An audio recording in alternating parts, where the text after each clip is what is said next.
name is Brooklyn Adams, and today I'll be talking to you about the negative effects of screen time. Anywhere you go, you will most likely see someone on their phone. It has become a part of everyone's daily life to where everyone is almost always looking at a screen, whether that's at work or at school or even just out and about. Almost everyone in today's society has some sort of technology that they use on a daily basis, whether that is using a phone or watching TV. I have noticed the negative effects that come with using a technological device. I'm on my phone for several hours a day, and on top of that, I look at a computer screen a lot of the time while I'm at school. I've also done research on this topic, so I will be providing credible information throughout this speech. Excessive screen time can cause many negative effects on a person, and it's important to understand how harmful it can be to your health.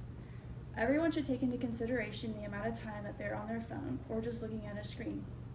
Today, I'll be talking about the negative effects of excessive screen time, how it is a problem, why you should take it into consideration, and how to help yourself get out of the hold that technology has on you. So what is the problem with the excessive use of screen time? Think back to a time when you have been on your phone for a long period of time. Chances are, a memory comes into mind. Constantly looking at a screen can cause harm to your body.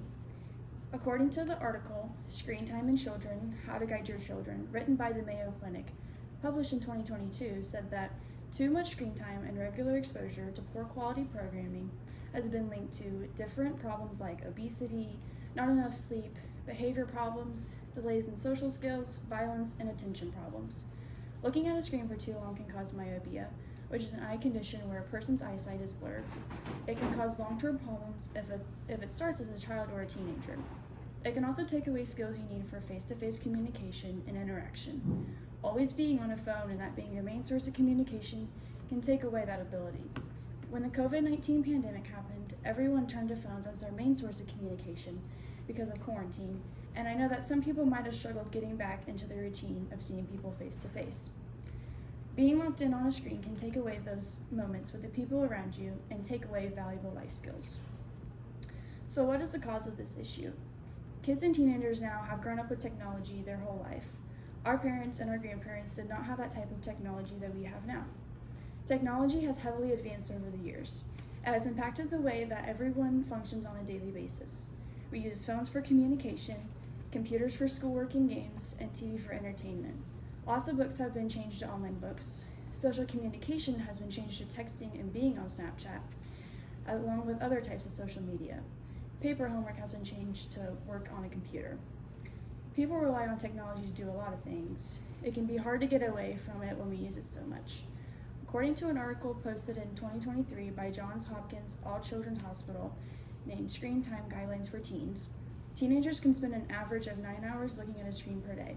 This average amount of time on a phone has increased several hours since the COVID-19 pandemic. Since excessive screen time can be a problem, there are ways to decrease screen time to help solve this problem that anyone can do. So how can we get over this issue? It can be hard to take a break every once in a while when we can access almost anything on our phones. iPhones have the ability to track how much time you spend on your phone. You can look at a chart that shows how much time you're on your phone every hour, every day, and every week. You can also set time limits on your phone to limit their screen time when you don't realize how long you've been on it. When teens have to look at screens for a long time, blue light glasses can be worn to help. Blue light emitted by screens can cause teens to struggle falling asleep. When looking at a screen for a long time, sometimes even focusing on something farther away from you after you've looked at it, can slow the rate at which your eyesight deteriorates. An article written by Deborah Reuter in 2019 that was published on the Harvard Medical website said that we have to be flexible enough to evolve with the technology, but choose how to use it right. Fire was a great discovery to cook our food, but we had to learn it could hurt and kill as well. Excessive screen time can cause many negative effects on a person, and it is important to understand how harmful it can be to your health. Everyone should take into consideration the amount of screen time that they are on their phone or looking at a screen.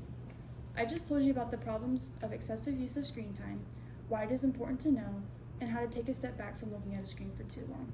Next time you're on your phone, pay attention to how long you're on it so you don't harm your body.